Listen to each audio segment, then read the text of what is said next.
Kumusta po kayo? Bago po ang lahat, first things first.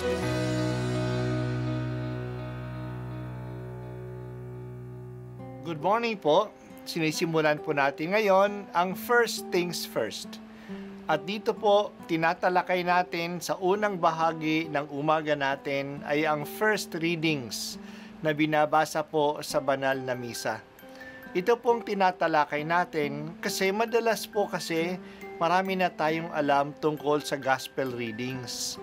Pero konti po ang nagsasalita sa first readings.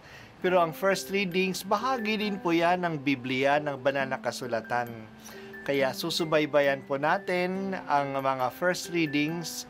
Basahin po natin at kuminsan kailangan ng basahin ng 2 o 3 beses bago maintindihan kasi hindi po tayo familiar sa mga istorya at sa mga kaisipan na tinatalakay dito.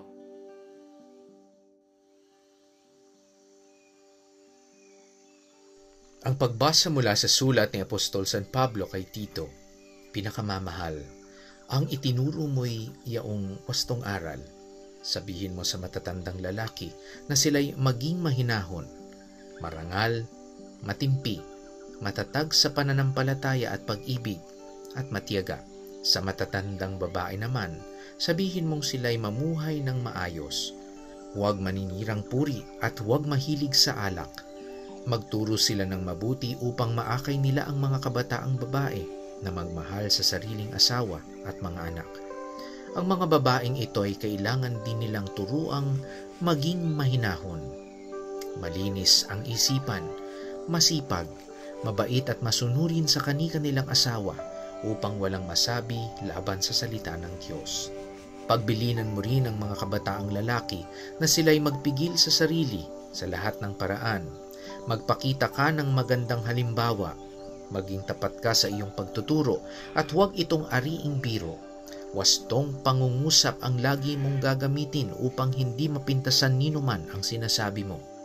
Sa gayon, mapapahiya ang ating mga kalaban sapagkat wala silang maipaparatang sa atin. Sapagkat inihayag ng Diyos ang kanyang kagandahang loob na nagdudulot ng kaligtasan sa lahat ng tao. Ito ang siyang umaakay sa atin upang talikdan ang likong pamumuhay at damdaming makalaman. Kaya't makapamumuhay tayo ngayon ng maayos, matuwid at karapat-dapat sa Diyos. Samantalang hinihintay natin ang ating inaasahan, ang dakilang araw ng pagpapahayag sa ating dakilang Diyos at tagapagligtas na si Hesukristo. Sa gitna ng kaniyang kaningningan, ibinigay niya ang kaniyang sarili upang iligtas tayo sa lahat ng kalikuan at linisin para maging kaniyang bayan na nakatalagang gumawa ng mabuti. Ang salita ng Diyos. Salamat sa Diyos. Hinihikayat ni San Pablo si Tito na huwag magsawang ituro ang wastong aral. Sabi niya na bigyan ng wastong aral ang mga matatandang lalaki, ang mga matatandang babae at ang mga kabataang lalaki. Ang matatandang lalaki ay dapat maging marangal, mapagtimpi, matatag sa pananampalataya at sa pag-ibig. Ang mga matatandang babae ay dapat mabuhay ng maayos. Huwag maninirang puri at huwag mahilig sa alak.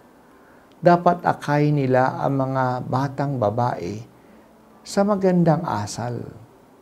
Ang mga batang lalaki naman ay dapat magpigil sa sarili at magpakita ng mabuting halimbawa. Silang lahat ay dapat mamuhay na maayos, matuwid at karapat-dapat sa Diyos hanggang dumating ang inaasahang araw ng pagbalik ni Jesus. Sa mga katuruan ito ni Pablo, 2 bagay ang maaaring mapulot natin. Una, na ang buhay Kristiyano ay napapakita sa mabuting asal. Hindi lang sapat na tama ang ating paniniwala. Dapat maganda din ang ating asal. At pangalawa, dapat akayin ng mga matatanda ang mga kabataan. Sila ang tagapaghubog ng kabataan. Kailangan din na maisabuhay ng maayos ang asal upang walang mapuna at maibintang ang mga tao tungkol sa pananampalataya.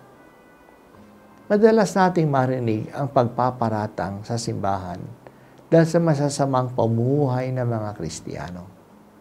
Kaya dapat maging conscious ang mga Kristiyano na nahuhusgahan ang ating relihiyon kung hindi tayo nagiging consistent sa ating buhay bilang Kristiyano. Sa ating panahon ngayon, hindi na nananindigan ang mga matatanda sa paghubog sa mga kabataan. Ang tingin kasi ng mga kabataan sa mga matanda ay laos na sila at conservative pa. At gusto ng mga kabataan na maging progressive naman sila. Ano magagawa ng mga matatanda sa kanila sa ganitong sitwasyon? Kunin ang tiwala ng mga kabataan. Magagawa ito kung nararamdaman ng mga kabataan na mahal sila at concern sa kanila ang mga elders nila. Kamustahin, kausapin at tulungan ng mga matatanda ang kabataan upang ipadama sa kanila ang kanilang pagmamalasakit. Hindi lang sapat mahalin sila, dapat madama nila ang pagmamahal nila. Ang isa pang paraan na makuha ng tiwala ng mga kabataan ay kapag nakita ng mga kabataan na consistent ang buhay nila, na ginagawa nila ang kanilang sinasabi. Talaga naghahanap ng consistency ang mga kabataan.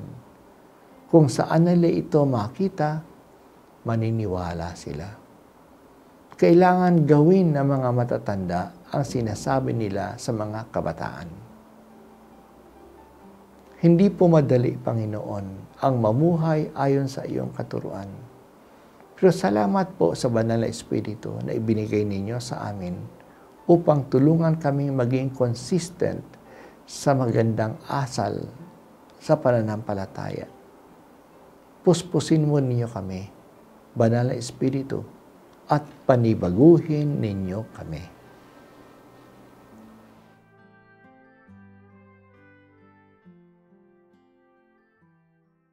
At ako po ay si Bishop Broderick Pabilio dito sa First Things First.